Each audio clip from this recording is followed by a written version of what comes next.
2002 NFC Championship game, to me, is maybe the worst on-field, on-court, on-ice moment in Philadelphia sports history. It was supposed to be our grand finale, Philadelphia's coronation, the closing of our spiritual home, Veterans Stadium, sending the Eagles to the Super Bowl, where we just assumed they would absolutely destroy that Oakland Raiders team. But unfortunately, the Tampa Bay Buccaneers had other plans, beating the Eagles by 17, highlighted by Joe Juravicius and Rondé Barber just running up and down the field to crush those dreams. And it was the day that broke so many Eagles fans. It was never supposed to happen. We had so much on our side. We had dominated the Bucs earlier in the season. We'd beaten them 4 straight times. We'd beaten them in 2 straight playoff games. It was the vet. It was the weather. The Bucs were 0-20 in games under 40 degrees.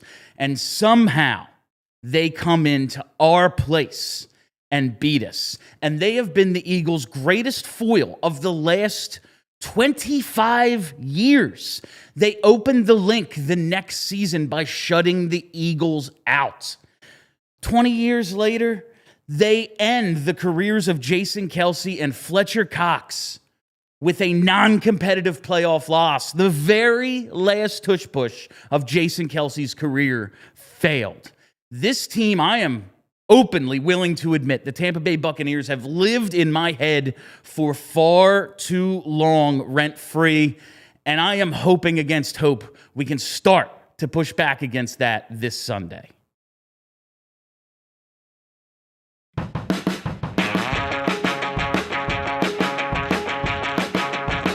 Hey, everybody, how you doing? Well, that's good. Welcome to Philadelphia. My name is Bill Matz. I'm your director of fun and games for the afternoon. Joining me on this Football Friday, it is my producer, Brenna, filling in for Tyler today. We are live in the Xfinity Lounge. We have a lot to get to, a lot of ground to cover, because, man, this is just a maybe the best non-division rivalry, or at least the team I hate the most in the NFL that isn't in the Eagles division. Eagles Bucs coming up on Sunday. We're going to have predictions. We're going to talk about the game. But first, it's time to hit some headlines. Leading it off, we've got the Phils beating the Marlins 1-0 last night. They register win number 94 to tie the 1899 Phillies for the 7th most in franchise history. One more ties them with last year's team at 95 wins for 6th. If they are to sweep the Minnesota Twins this weekend, that'll get them to 97, which will tie the 2010 and 93 Phils for 4th best regular season in Phillies history. And considering the injuries, the suspension luck, everything that's kind of gone against them this year. This is a Phillies team that over the last few years have had decent luck in the regular season. Aaron Nola falling apart, Bryce not having a special season. It feels like the vibes are turning. They've overcome some adversity, and now here they are with the number 2 seed in the National League and on the doorstep of one of the best seasons in franchise history. I was very excited last night. I ordered my Heavy Slime October baseball shirt. I can't wait to see what this team does in the postseason, because the vibes feel different. I'm feeling good. Last year, this team was running out of gas. It feels as if this Phillies team, for the first time since they went to Arizona in the NLCS a few years ago when they had to head out to Phoenix, I think this is the first time they've had their swagger back. And for a vibes-based team, that's really the thing that matters most. It wasn't all fun and games in Philly sports last night. The Flyers absolutely sucked, and for more on that, I guess we'll have to talk about it at 4 p.m. today. Charlie O'Connor and I will be hosting the PHLY Flyers show, as we do every day. But all I'll say about the Flyers and Capitals preseason game in Hershey last night is they freaking sucked. And Rick Tocchet today gives the team off of on ice because They seem gassed. It's been a long couple of days at training camp, a long week or so of training camp, and it's been 3 straight road games for them. Maybe they just need a little reset, but last night, not great. And finally, for the wrestling crowd, this is really, really fun. We're going to get into some more wrestling stuff in the coming weeks, and especially once baseball winds down and we have a little less day-to-day sports to talk about. But this is a ton of fun. I've been watching a lot less WWE lately, which has, sent me in directions of other smaller promotions. Well, on Total Nonstop Action, we have a rematch of rematches, a nostalgia moment for all of the 90s kids out there. It has been announced that at the Bound for Glory pay-per-view on October 12th, we are getting the Hardy Boys versus Team 3D. 25 years later in the Royal Rumble in 2000, January 23rd, 2000, these teams met in a tables match, and now over 25 years later, they are meeting again. And I just got to tell you, this is what makes wrestling special to me. It's one of those things where in no other, especially contact sport, but in no other sport can you get the nostalgia moment that you're looking for like this. That thing that just takes you back to being a kid where you can just shed your disbelief for a moment and get lost in something and remember what it was like and go, hey, this is really freaking cool. So I'm really looking forward to this. Tyler is out today, but I know he has told me he was a huge Jeff Hardy fan, a huge Hardy Boys fan back when he watched wrestling. And I just think this is special. It's fun. It's different. It's something you can't really get in any other sport. Is 25 years after something happened, you get to relive it. And listen, these are not young men. These are not people in their athletic prime. These are guys who have taken a ton of bumps. They've had a ton of injuries over their careers. You can interpret bumps however you want it in that in this regard.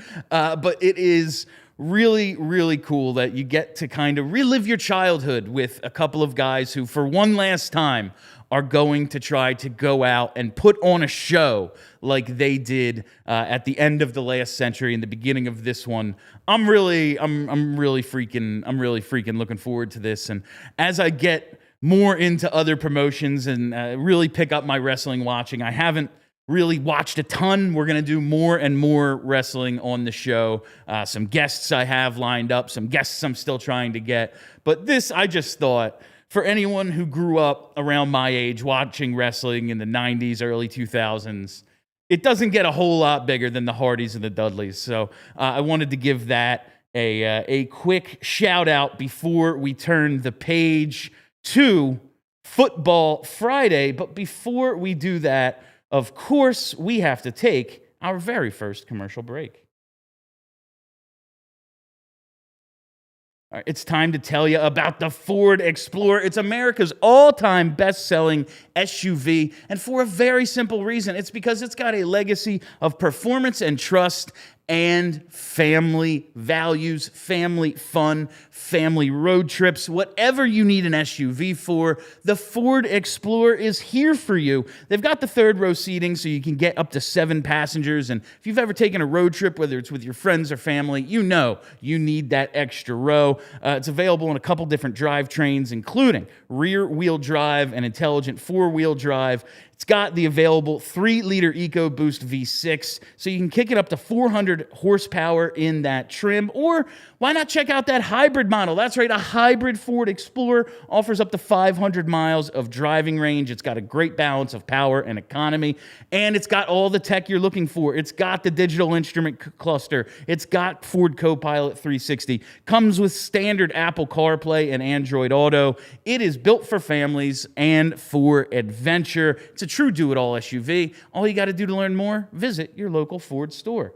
And while we're here, let us talk about Xfinity. That's right, because Xfinity is the ultimate sports destination. If you want your place the place to be, because we're going to get into this a little later, I don't like leaving my home, especially on football Sundays. So if the friends are going to get together, the boys want a day together, It's going to be at my house because I ain't leaving, and that's what makes Xfinity great, because you don't have to. You have the best possible viewing experience right in your living room, right in your home bar, even in your backyard. There's never any lagging, never any buffering, no switching between apps. You get all the best games, all your favorite teams, all in one place with the beautiful best picture and sound with the enhanced 4K. It's so clear. It's better than being there, quite honestly. And you can even watch up to 4 games at once, because why not do the quad box if you can get it? So on top of all that, you get the real-time notifications and stats live right on your television. So you're not missing out on any of your prop information, any of your fantasy information. It's all right there for you in one place. That's what makes Xfinity the ultimate sports destination. So make sure that next time you have everyone together, you're a big fan and not a big fail. Learn more at Xfinity.com. Xfinity, imagine that. Restrictions apply. Multiview requires Xfinity 4K capable TV box.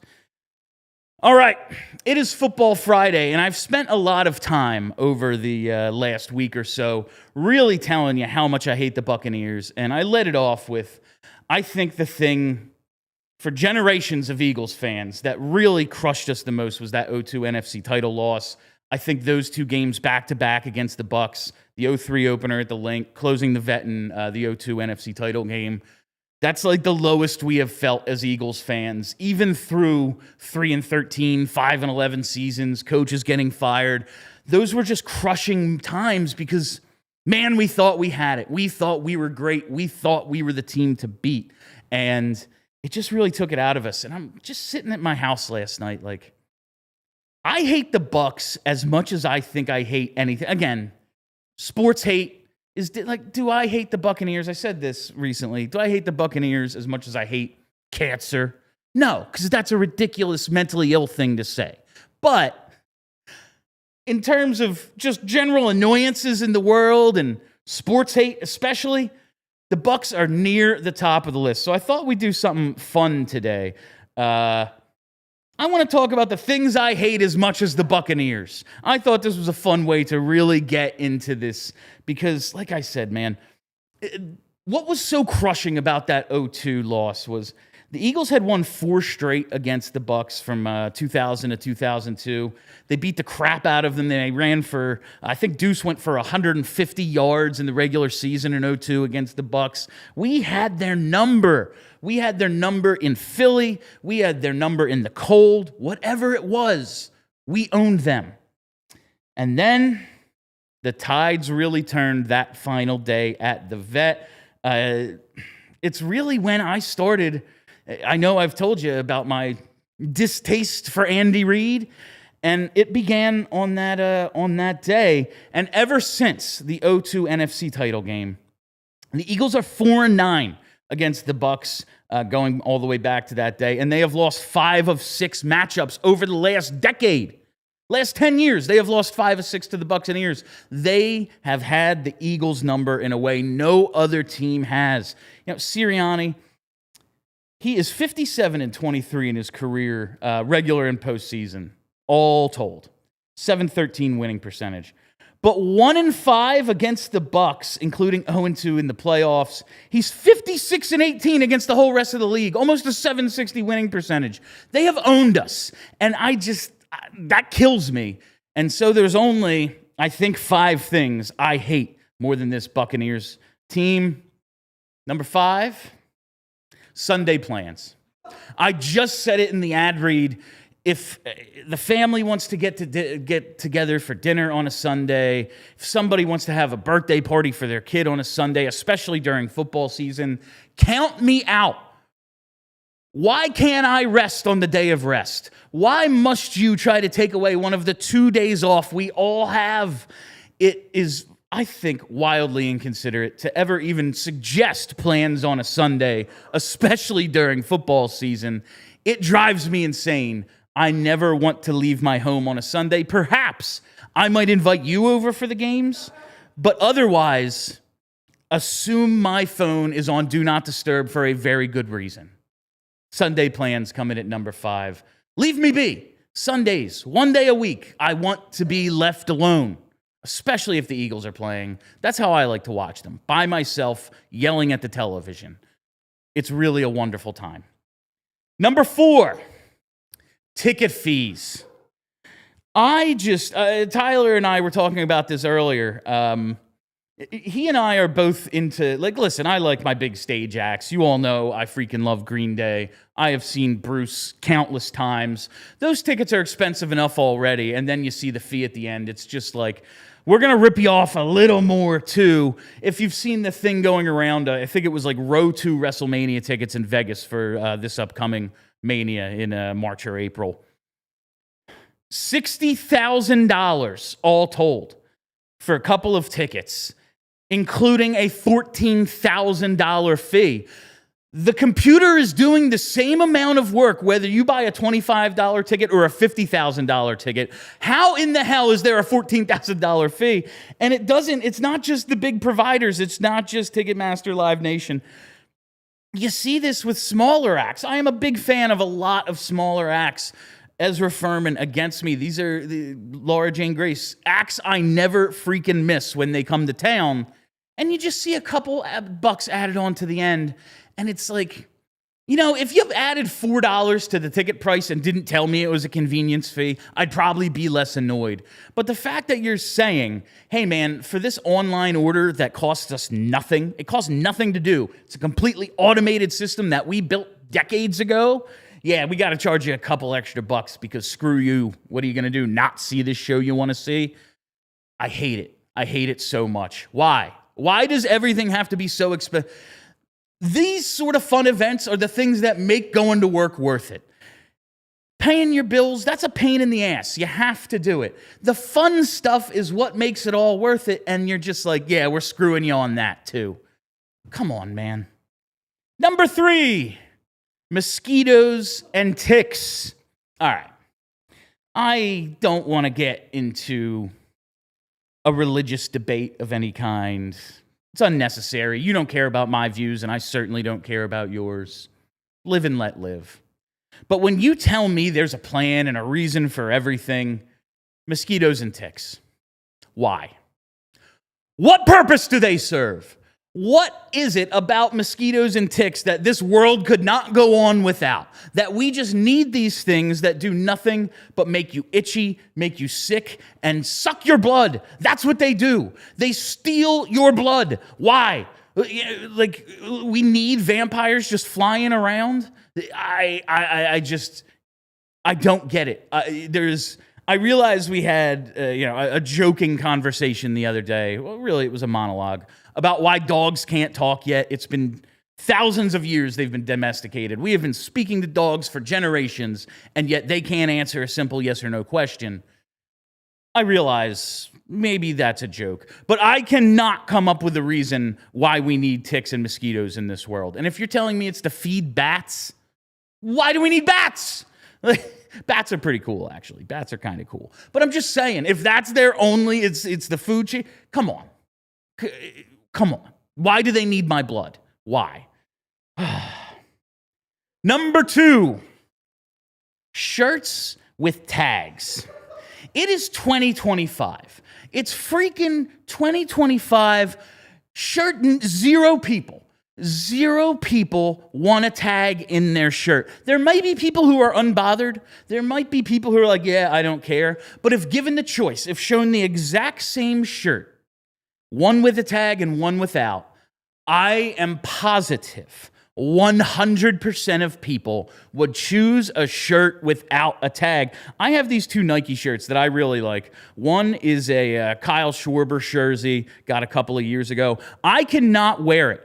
And you see, I've actually had to rip it. I ripped the tag out because it's actually in the shoulder. It's in the shoulder where they put the tag, and I ripped it out, and now I can't wear it because, 1, a tag is ridiculous. 2, putting it in the shoulder, at least in the back, you can tuck it in, and you can't really feel it, and it's even. It's in the middle of your back. On the shoulder, you have something here and nothing here, and that's just really upsetting. And if you rip the tag out of the back and it tears the collar a little bit, no one can see it. It's behind your back. On the shoulder, that's just sitting there. I have this is one of my favorite Eagles shirts ever, Super Bowl champion from this year. I can't wear it. Because this shoulder tag is driving me insane. But you know who doesn't put tags in their shirts? PHLY and the ALLCITY Network. You got to check out our new merch. We're running a Die Hard sale. You can choose between a hat and a shirt, whichever deal you would like. Our shirts never have tags. No shirt should have tags. Why? Who would want this? The new hats are really cool too. You gotta check out the hats, or you can get the deal with the shirt, $36 for a year. You can see right on the screen in these mock-ups, no tags. It's printed right on the shirt. Why the hell would somebody want a tag? It's asinine. Finally, the last thing, and this goes without saying, the New York Mets. I realize yesterday we were having a conversation in the office about maybe who we want and everything in the NLDS, and if it were to be the Mets. And I'm just explaining my hatred for the Mets, and it's really very simple. I didn't choose to be a Philadelphia Phillies fan. I didn't choose the team with 11,000 losses. It's just who I am, and I feel many of you in the chat can probably understand it. New York fans have a choice. You're right there. It says it in the name, New York. The greatest team of all time, 27 World Series, the Yankees, the Standard. Or the laughingstock Mets, and you choose the Mets, you're a bunch of a-holes. Really. Like, you have the choice of a good team and you went with the bad team. Asinine. Maybe you're just stupid. Maybe you're just the dumbest bunch of jerks in the world. But regardless, how the hell do you choose to be a Mets fan? Asinine. All right, and with that, listen, I'm gonna have my prediction for the Bucs game on the other side. I don't love it, and a few other fun things. 3 stars of the week, but it is time for our next break. You know I love that BetParx online casino. I have been playing Huff and More Puff. It's all about turning your downtime into some fun time, and it might even be productive time. Hey, man, someone's got to win. It could easily be you at BetParx, and they have all the best casino games. Told you, I've been spinning Huff and More Puff recently. They also have another exclusive Fireblaze Sky Queen. But whatever your game of choice, there's always a way to win at BetParx. They have all your casino classics, whether you're a slots guy, whether you're into baccarat, poker, blackjack, roulette. They have it all over at BetParx, and now is time for you to get in on the action, because new users now get up to $1,000 cash back if you're down in the first 24 hours. All you got to do, super easy, go to betparx.com and download the app right now and enjoy all the action and excitement from the casino at your fingertips. Must be 21 and in PA, Jersey, Maryland, or Michigan for BetParx. You love to play. You play to win. You bet. BetParx. Gambling problem? Call 1-800-GAMBLER. While we're here, why don't I tell you about Rothman? That's right. Let's talk about getting you back to what you love, especially this time of year. It's getting a little cooler outside. You're feeling good. You're watching all these sports. You feel like getting back into it, but your body doesn't always cooperate, especially as we're getting a little older, whether it's aches and pains after a pickup game or old injuries flaring up on your fall adventures. Rothman's team of experts is here to help, and they're here to help with evidence-based care and commitment to restoring your mobility. They'll get you back out there stronger than ever. So don't let pain put your plans on pause. Visit rothmanortho.com/PHLY to book your appointment today and get back to doing what you love. Rothman Orthopedics, getting you back to having fun is their mission. All right. Let's hit the predictions to make sure we have time for those, because, as always, pressed for time. That's just the way it goes with a 30-minute show. Tyler was kind enough to share his prediction with us. And listen, it's a good balance for mine, because maybe for the only time all year I will be picking against the Philadelphia Eagles. Listen, if there's like a Week 18 game that doesn't matter because they're 16-0. All right, maybe I'm not going to be. All right, yeah, it's the third string quarterback starting, but as long as the games matter, I'm going to be picking the Eagles. Except this week, 24-20, I am choosing the Bucs to win. I really hate to do this, but The Eagles have been cutting it close all year. They're 3-0 with just a plus 14 point differential. I don't think this game is going to be a reflection of their season or point to looming danger or anything. I just think the Bucs have their number, and they've game planned very well for Sirianni and Hurts, and especially this running game, because my first thought was, all right, let me see Jalen Hurts' numbers against the Buccaneers. Let me see how they've been able to limit him, especially through the air, and they really haven't. Jalen Hurts versus the entire rest of the NFL since 2021. 69 starts, 65.8% completions, 87 touchdowns, 33 picks. That's about 1.25 touchdowns and under half a pick a game, about 215 yards a game, and almost a 770 winning percentage, 53-16 since 2021. Then you look at what he's done against the Bucs. Most of the numbers not very different. 101 completions for 153 attempts. Completions percentage at 66, basically the same. 211.6 yards per game, comparable. The touchdown interception numbers, listen, it's a small sample, but about a quarter fewer touchdowns, about a half of a pick more a game. They have been able to turn him over a little bit, which isn't great. But the 1-4 record, I'm like, I don't know, his passing numbers are the same. It's the team rushing defense. In every game against the Eagles, if they've been able to establish the run, has really dictated it. 2021, the Eagles rushed for 195 yards in 2 games against the Bucs, under 200 yards or under 100 yards a game. They killed them that year, both games. 2023, the Eagles win the regular season matchup, the only win of the Sirianni and Hurts era, and it's because they run for 201 yards. That playoff game in 2023, 42 rushing yards. And last year, Eagles averaged almost 180 yards on the ground. Tampa held them to 113. It's all about what Tampa does to this team up front. I think there's a world the Eagles win this, and it's they score 34, 35 or more points, or it's a 20 or fewer. We just couldn't get it going. Saquon hasn't got it going yet. I don't think this is the week he does it. I have to pick the Bucs 24-20. But Tyler brings us a little bit of hope. He says, I think we know what this team is. They're going to blitz. They're going to hit the Eagles up the middle. They're going to be very stout against the run. But he thinks things are going to turn around and the Eagles defense is going to step up. He is picking the Birds, but he is picking Tampa to cover. So those are our predictions this week. When we tweet these out later, let me know what your predictions are. And hit that like button. We only have a couple minutes left. I want you to hit the like button as we get to 3 stars of the week. I should have hit it 3 times. That was silly. All right, 3 stars of the week as we wrap up this Friday. We do this every week. It was a long-running part of my overnight show when I was co-hosting, interning, personal assistant to Big Daddy Graham. Many roles over the years, but star number 3, we have Sixers fans. I haven't had the best relationship with Sixers fandom in general since Game 4 against the Raptors in 2019. But damn, man, this is just a cursed franchise, and I feel bad for the people who rank the Sixers as their number 1 or number 2 team that they follow in this town. The luck has to turn at some point, doesn't it? Charlie and I have theorized maybe the changing of the name, maybe going from the Wells Fargo Center to the Xfinity Mobile Arena was going to be the thing that helped change, because things were just bad for both franchises while it was known as the Wells Fargo Center. But Jared McCain needs hand surgery, needs surgery on his right thumb eye. But come on. Can they not just catch a break? How don't they catch a break? So I feel for you, Sixers fans.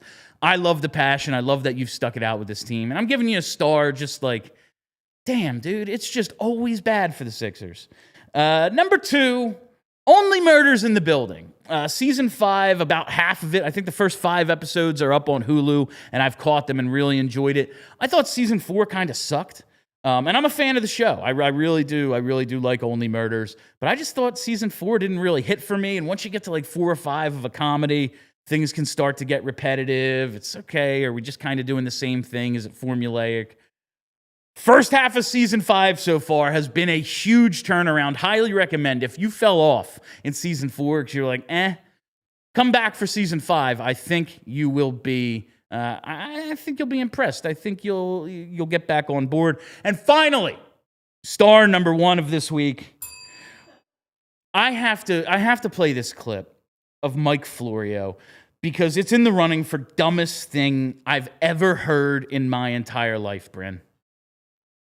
This is the direct result of the NFL going from hating and shunning anything to do with gambling to jumping right in bed and loading the pockets. They're the guy in the, the old game show where you go into the booth where the money's flying everywhere. Yeah. They're just grabbing as many dollars as they can while it's there. But yeah, we're all aware now of the point spread. We're all aware of the ramifications. And how many millions of dollars changed hands because Jordan Davis decided to do not the smart thing. The smart thing, the game's over. Just fall down. You got the win. Because in theory, somebody comes up from behind, does the Don Bieba to Leon Lett, the ball goes out, the Rams take it the other way. The smart thing to do is go down. He runs it in for a touchdown. The Eagles cover. And it was perfectly legitimate, but when you open Pandora's box, this is the kind of stuff that flies out, and people are aware of this. So it's just part of the stuff the NFL needs to be concerned about, and sometimes I wonder, Dan, are they as concerned as they should be? I haven't sworn yet on this show. What the fuck are you talking about, Mike? If you have ever, the reason Mike Florio is a star number 1 of the week is simply for everybody out there who's ever had that self-doubt. Hey, am I smart enough? Is what I'm saying makes sense? Am I qualified to even be commenting on this? If you've ever had the internal embarrassment when, a server says, hey, enjoy your meal, and you go, you too. Just remember, you're not the dumbest ass on the planet. I have no idea what Mike Florio was trying to say there, but he has the audience of the world listening to him, and he's just saying the stupidest shit I've ever heard in my entire life. And for that, being dumber than anyone I have ever maybe heard on the airwaves, television, radio, YouTube, Mike Florio, number 1 star of the week. And that's how we're wrapping up today. Thank you all for listening. Thank you for hanging out. If you haven't already, make sure you're following us right here on the YouTube page. Hit that subscribe button. I'm live Monday through Friday, 1:30 to 2 every single day. So make sure you're joining us. Follow me on Twitter at BILLADELPHIA, PHLY, and follow the podcast. Just search Billadelphia. That's it for us. Thank you to Brenna for producing. My name is Bill Matz. Go Birds. We all silly like the mayor.